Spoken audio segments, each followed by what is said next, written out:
AP Tirupati జిల్లా పూతలపట్టు నాయుడుపేట జాతీయ రహదారిపై రోడ్డు ప్రమాదం జరిగింది. 2 కార్లు ఒకదానికి మరొకటి ఢీకొనడంతో పలువురికి తీవ్ర గాయాలయ్యాయి.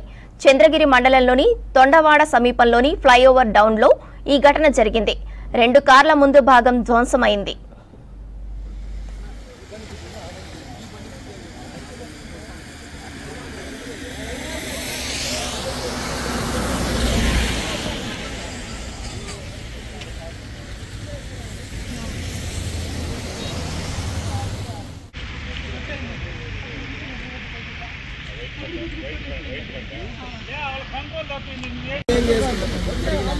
బండి యాక్సిడెంట్ ఎలా తగలదా